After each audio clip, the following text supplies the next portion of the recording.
दोस्तों जब भी हम एक डेस्कटॉप या लैपटॉप अगर हम परचेज कर रहे हैं या अगर हम एक पीसी असेंबल कर रहे हैं तो हमारे मन में एक सवाल जरूर होता है i3, i5 या i7। आप वीडियो देखते रहिए और आपको आपके सवाल का जवाब मिल जाएगा। नमस्कार दोस्तों, मेरा नाम है गौरव, आप देख रहे हैं टेक्निकल गुरुजी। चलिए शुरू करते हैं।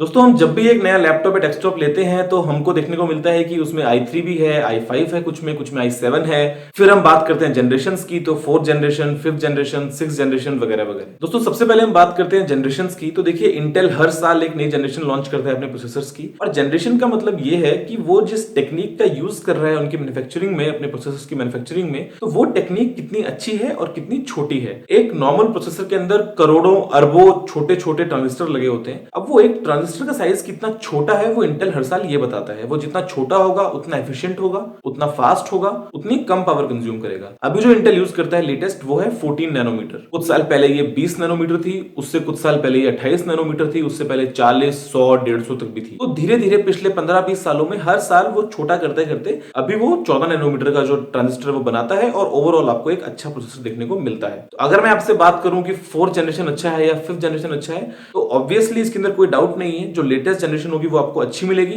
एफिशिएंसी आपको अच्छी मिलेगी, आपका जो पावर कंजप्शन है वो भी कम होगा और आपको एक अच्छी परफॉर्मेंस देखने को मिलेगी। अब दोस्तों बात करते हैं i3, i5, i7 की। तो देखिए नॉर्मल कंज्यूमर मार्केट में इंटेल ने अपने प्रोसेसर्स को 3 कैटेगरी में डिवाइड किया है। i3 जो है वो सबसे बेसिक है। पेंटियम और सेलेरॉन की मैं एक बार अभी नहीं करता हूं, उनको एक बार मैं छोड़ देता हूं। i3 के बारे में अगर आपको बताऊं तो देखिए ये आपको डुअल कोर प्रोसेसर मिलता है, चाहे आप लैपटॉप के लिए लें चाहे आप डेस्कटॉप के लिए लें, आपको ये डुअल कोर मिलेगा। इसमें आपको हाइपर थ्रेडिंग इनेबल्ड मिलती है, यानी कि जो आपका ऑपरेटिंग सिस्टम है वो इसको देखेगा एक क्वाड कोर प्रोसेसर की तरह से, और इसको थोड़ा अच्छे से जो है वो यूज कर पाएगा। अभी आपको i3 के बहुत सारे मॉडल्स देखने को मिलते हैं, मान लीजिए 4130, 4220 एटसेट्रा एटसेट्रा। अब ये क्या होते हैं कि जैसे जैसे आपको मॉडल्स अलग अलग देखने को मिलते हैं, इनकी जो क्लॉक स्पीड है वो अलग अलग होती है, यानी कि इनकी जो फ्रीक्वेंसी है, कुछ है मान लीजिए 2.1 गीगाहर्ट्ज, कोई है 2.3, कोई है 2.5 वगैरह वगैरह। उसके अलावा एक मेमोरी होती है जिसको हम बोलते हैं कैश। वो मेमोरी इसके साथ में लगी होती है प्रोसेसर के साथ में, वो बहुत छोटी होती है, 2 MB, 3 MB, 5, 6, 8 MB तक होती है। वो जो मेमोरी है वो जैसे जैसे आपका मॉडल नंबर बढ़ता रहता है, जैसे जैसे आप एक अच्छा वर्जन लेते रहते हैं, वैसे वैसे आपको ज्यादा देखने को मिलती रहती है। ये कैश क्या होती है, ये इसके बारे में मैं एक अलग से वीडियो बनाऊंगा, लेकिन आप ये मानिए कि ये जितनी ज्यादा है आपके लिए उतनी अच्छी है। तो आप ये देख सकते हैं प्रोसेसर चूज करते टाइम कि आपकी जो सीपीयू की स्पीड है वो कितनी है, उसकी जो कैश मेमोरी है वो कितनी है, और इसके अकॉर्डिंग आप इनको आराम से कंपेयर कर सकते हैं। दोस्तों अब हम बात करते हैं कि आपके लिए i3 कहां पे काम आएगा। तो देखिए अगर आप एक नॉर्मल ब्राउजिंग करते हैं, या अगर आप एक लैपटॉप परचेज करते हैं नॉर्मल इंटरनेट वगैरह के लिए, या वर्ड, एक्सेल, पावर पॉइंट वगैरह के लिए, या अगर आप डेस्कटॉप के अंदर भी नॉर्मल इस तरह के टास्क करते हैं, या अगर आप गेमिंग भी करते हैं हल्की फुल्की, और अगर आपने डेडिकेटेड ग्राफिक्स कार्ड भी लगाया हुआ है, तो आपके लिए i3 मोर देन एनफ है। आपको i5 या i7 में इन्वेस्ट करने की जरूरत नहीं है।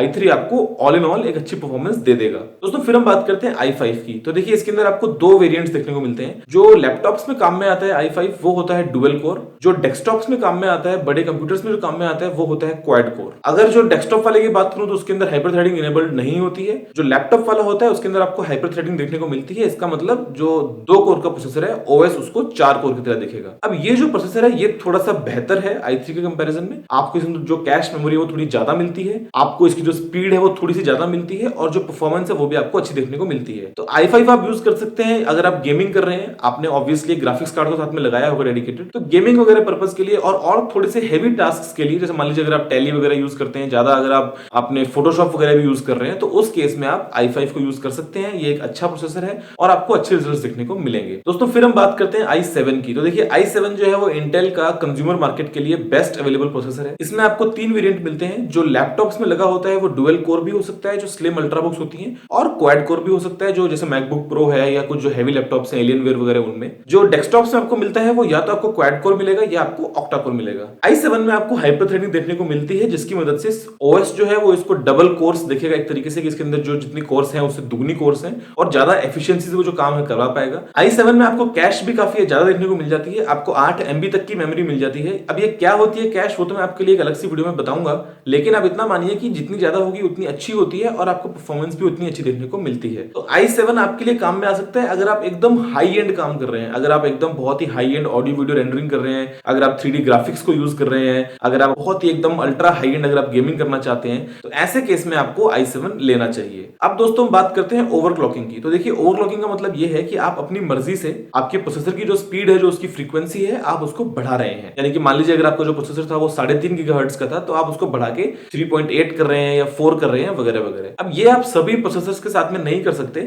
इंटेल ने अपने प्रोसेसर्स को एक अलग तरीके से कैटेगराइज किया है। जिन भी प्रोसेसर्स के मॉडल नंबर के आखिरी में आपको के लिखा हुआ दिखाई देता है, इसका मतलब ये कि आप उस प्रोसेसर को, अगर आपके पास में कंपैटिबल मदरबोर्ड है, तो आप उसको ओवरक्लॉक भी कर सकते हैं। लेकिन ऐसा नहीं है कि आप 2 गीगाहर्ट्ज के प्रोसेसर को ओवरक्लॉक करके 8 गीगाहर्ट्ज कर देंगे। आप उसको धीरे धीरे 0.2 0.3 गीगाहर्ट्ज बढ़ाते बढ़ाते एक जहां तक आपको स्टेबल परफॉर्मेंस मिलती है, वहां तक उसको ओवरक्लॉक कर सकते हैं। लेकिन उसके लिए आपको एक अच्छी कूलिंग की जरूरत भी होगी। दोस्तों फिर हम बात करते हैं कि ये कैसे पता लगाएं कि जो जनरेशन है वो कौन सी है, थर्ड है, फोर्थ है, फिफ्थ है। तो देखिए जो इसकी नेमिंग स्कीम है i3, i5, i7 की, बहुत ही सिंपल है। मान लीजिए एक प्रोसेसर है 4770, एक प्रोसेसर है 5770। अब जो पहला नंबर है आप सिर्फ उसको देखिए, तो 4770 जो है वो एक फोर्थ जनरेशन का प्रोसेसर है, 5770 जो है वो एक फिफ्थ जनरेशन का प्रोसेसर है। तो आप कभी भी एक लैपटॉप या कंप्यूटर लेते हैं तो आप सिर्फ i3, i5 मत देखिए। अब ये भी देखिए कि कौन से जनरेशन का है, उसके अकॉर्डिंग आपको बैटरी लाइफ भी अच्छी मिलेगी लैपटॉप्स में, आपको कम पावर कंजप्शन होगा, डेस्कटॉप्स में आपको एक अच्छी परफॉर्मेंस देखने को मिलेगी। तो आप आराम से जनरेशन देख के और कौन सा मॉडल है, कितनी कैश है, आप ये सब देख के अपना डिसीजन लीजिए। दोस्तों मैं एक अलग सी वीडियो भी बनाऊंगा, इंटेल और AMD का डीप कंपैरिजन करूंगा कि आपको क्या डिफरेंसेस देखने को मिलते हैं और कौन सा आपको लेना चाहिए, किस पर्पस के लिए। लेकिन इस वीडियो में मैंने आपको स्पेसिफिकली बताया i3, i5, i7 के बारे में, उनकी अलग अलग जनरेशंस के बारे में, और आपको किस पर्पस के लिए कौन सा प्रोसेसर लेना होगा इस बारे में। उम्मीद करता हूं वीडियो आपको पसंद आया होगा। अगर आपको पसंद आया तो इसको जरूर से लाइक और शेयर कीजिए। अगर आपका कोई भी सवाल या सुझाव है तो आप नीचे कमेंट करना ना भूलिएगा। और अगर आपने टेक्निकल गुरुजी को अभी तक सब्सक्राइब नहीं किया है तो आप प्लीज इस लाल बटन पर क्लिक करके चैनल को सब्सक्राइब कर लीजिए, क्योंकि मैं अपने रोजाना इस तरह की टेक वीडियोस लेके आता रहता हूं। अभी के लिए इतना ही। जय हिंद, वंदे मातरम।